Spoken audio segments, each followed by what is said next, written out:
Hello and welcome into today's edition of the Arizona State Sun Devils Insider Podcast. And my name is Kevin Hicks. As you all know, I am the lead beat writer for Arizona State Sun Devils on SI. And thank you for joining me on this beautiful Sunday morning. It'll be Monday morning by the time this is released, but we are now in the home stretch before the 2025 Arizona State Sun Devils season begins. Obviously, they are ranked 11th in the nation, and as of this recording, we are only 13 days out from the start of the season, where the Sun Devils will take on Northern Arizona.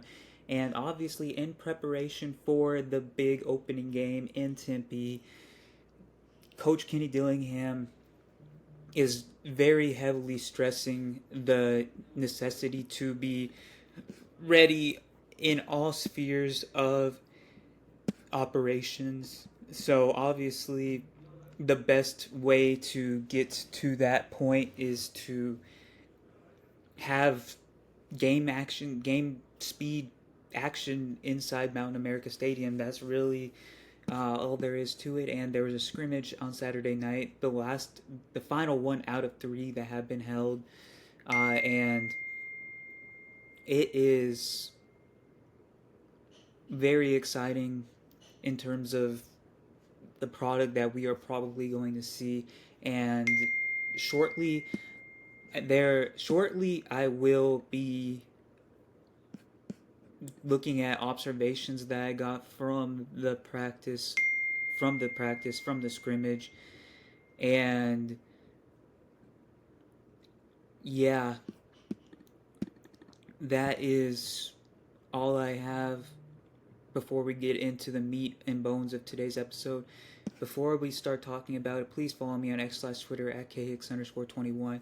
I will be posting video content, story content, and interactive questions and everything in between. Yeah, thank you all for the support. It means the world to me, and I feel like I don't say that enough, but I really mean it from the bottom of my heart. So let's get into the practice/scrimmage report. So, as for the three highlights that stood out to me above everything else, Nico Klim got a pick six off of quarterback Christian Hunt, who is currently the favorite to land the third string quarterback role. He read the play the entire way, end zone coverage, struck at the right moment. The rest is history. Raleek Brown ran about 60 yards, and it would have been a touchdown if the play didn't get blown dead. And Jesus Gomez hit a long-range field goal. I want to say it was about 50 yards out. Those were the three highlights of the night for me, personally. For some general observations, Sam Levitt and Jordan Tyson, their connection continues to appear to be ever-growing and ever-dangerous. The duo connected at least 5 times from what I counted, and they could have connected even more times. Levitt overshot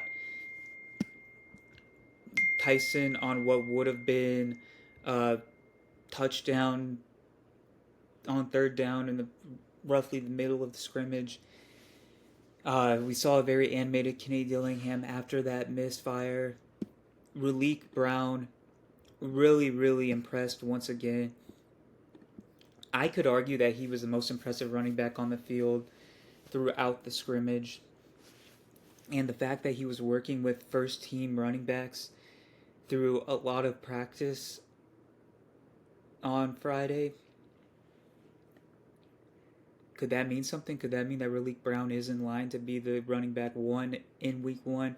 Obviously, the starting running back title for the Arizona State team doesn't mean, or won't likely mean as much as it does for other programs that have workhorse backs, but it is still fascinating to follow. All three running backs are obviously very talented, and they all bring something.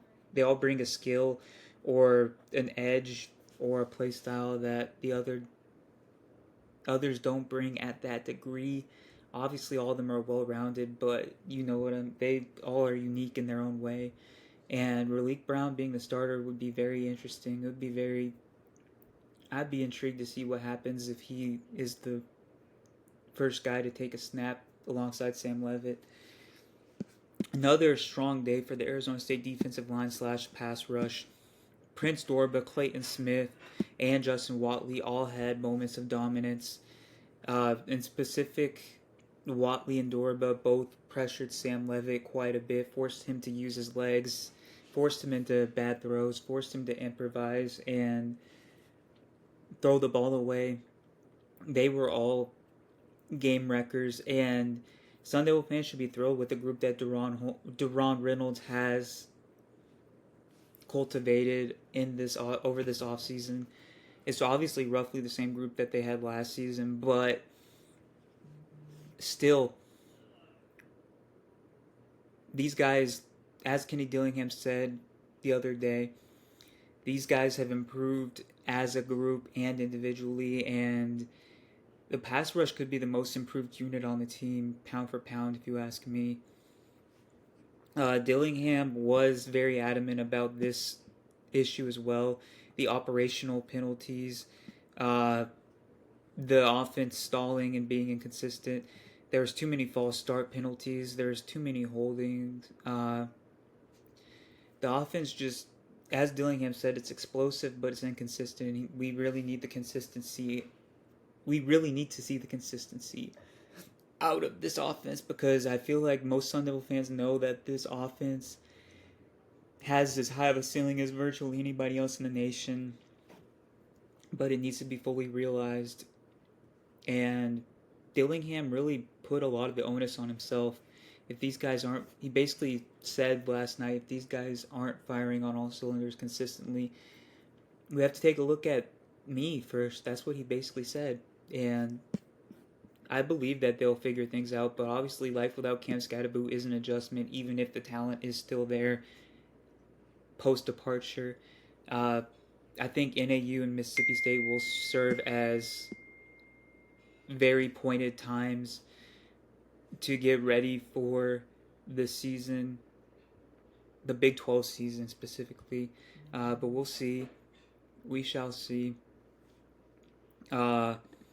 Sam Levitt continued. He had a couple of head-scratching moments during the scrimmage, particularly one time when he tried to target Malik McClain in the end zone in triple coverage. It fortunately didn't get picked off, but outside of that, he continues to look sharp, and I believe that he is very much in line for a massive season, even bigger than last season, in which he won Big 12 Freshman of the Year. He continued to utilize his athleticism in the right way, and he's a very underrated athlete. Sun Devil Nation knows that. He was looking sharp in his progressions. He was using the middle of the field well.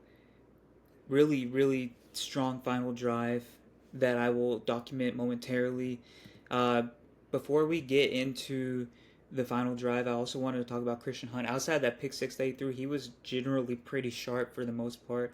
I know I talk about the defense being the dominant unit in last night's scrimmage.